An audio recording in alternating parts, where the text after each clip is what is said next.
Bem, terminando, né, esse nosso estudo panorâmico de Gênesis, nós vimos, né, que Isaac, ele, pelo fato dele não ter passado por grandes sofrimentos, ele não teve um discernimento adequado, e o fim da vida dele foi uma vida dele muito difícil. E o contraste com a vida de Isaac é a vida de Jacó.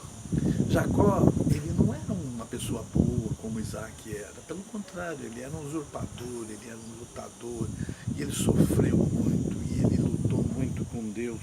Mas isso tudo fez com que ele se tornasse quem? O Israel de Deus, ou seja, o príncipe de Deus. Então, queria lembrar, né, aquele versículo de Romanos 8, 28 e 29. Sabemos que todas as coisas cooperam para o bem daqueles que são chamados, daqueles que amam a Deus, daqueles que são chamados segundo o seu propósito. Porquanto aos que de antemão conheceu, também os predestinou para serem conforme a imagem de seu Filho, a fim de que ele seja o primogênito entre muitos irmãos. Então, a história de Jacó é uma história muito interessante. E, na verdade, ela é uma história que se confunde também com a questão de José. Porque Gênesis 37, 1 e 2 fala: habitou Jacó na terra das peregrinações de seu pai, na terra de Canaã. Esta é a história de Jacó. Tendo José 17 anos, apacentava os rebanhos com seus irmãos. Sendo ainda jovem, acompanhava os filhos de Bila e os filhos de Zilpa, mulheres de seu pai, e trazia más notícia dele a seu pai. Então, Jacó, ele passou por muitas situações, são descritas no livro de Gênesis, mas através de José, nós vemos que tudo aquilo que ele passou foi para que ele pudesse reinar. E nós fomos chamados por Deus, né, para sermos o quê? Um reino de sacerdotes. Então, assim como Jacó passou, nós também passamos por todas essas situações. É por isso que o livro de Gênesis é maravilhoso, que ele mostra a maneira que Deus tem, o jeito de Deus fazer as coisas. E nós que estamos na nova criação, então o livro de Gênesis é muito especial para nós temos que realmente entrar nele. E aí, quando Jacó chega no final da vida, ele vai abençoar os seus filhos, em Gênesis 49, as bênçãos dele são com tanta discernimento, tanta realidade. Ele abençoa Judá e mostra, né, que de Judá iria o cetro que iria governar as nações.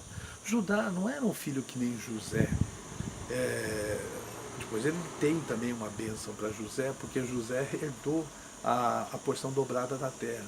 Mas Judá herdou a realeza. E ele abençoou Judá, e isso está na bênção dele, né? Gênesis 49, 8 a 12. Depois tem também a bênção de José.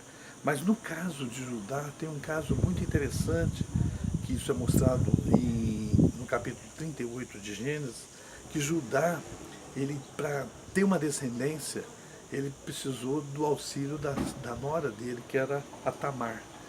E essa Tamar, que foi a nora de Judá, ela é a primeira mulher citada, acho que numa genealogia, né? E foi citada exatamente na genealogia de Jesus, em Mateus 1.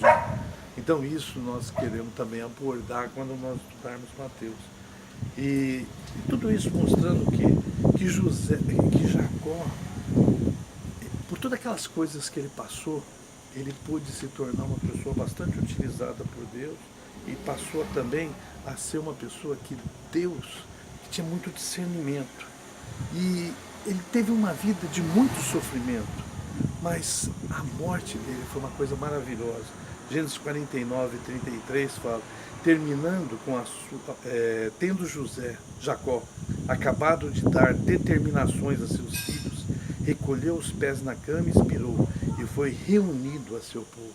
E é interessante, quando ele foi abençoar, por exemplo, os filhos de José, ele inverteu as mãos, apesar de ele não estar enxergando direito, ele tinha um discernimento fantástico. E ele expirou e foi recolhido ao seu povo. Ele não teve todo aquele sofrimento que Isaac teve no final da sua vida. E isso para mim também faz parte de uma semente, né? Para a gente entender que se a nossa esperança se limita somente nessa vida, nós somos os mais infelizes de todos os homens. Mas nós temos que ter clareza que nós que cremos no Senhor Jesus, o importante não é ter só uma vida boa. Nós também precisamos aprender que o Senhor pode preparar para nós uma morte boa.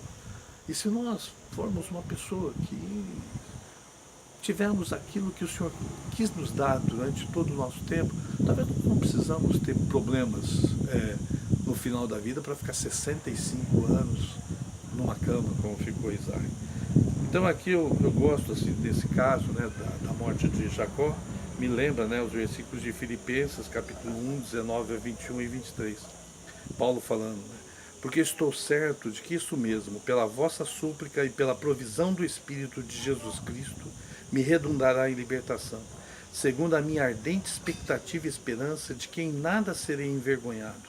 Antes, com toda a ousadia, como sempre, também agora será Cristo engrandecido no meu corpo, quer pela vida, quer pela morte. Porquanto para mim o viver é Cristo e o morrer é lucro. Ora, de um ou outro lado estou constrangido, tendo o desejo de partir e estar com Cristo, o que é incomparavelmente melhor. Então aqueles que estão em Cristo, né, são novas criaturas. E o Senhor Jesus falou, eu sou a ressurreição e a vida.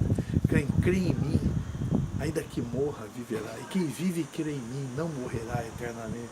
Então é inadmissível, né, um cristão ele ficar preocupado com a morte. Na verdade, nós temos que entregar nossa vida nas mãos do Senhor. E graças a Deus que nós pudemos então terminar esse estudo panorâmico de Gênesis. E logo nós vamos ver então o estudo panorâmico de Êxodo. Não sei se vai ser aqui maior ou se nós vamos ver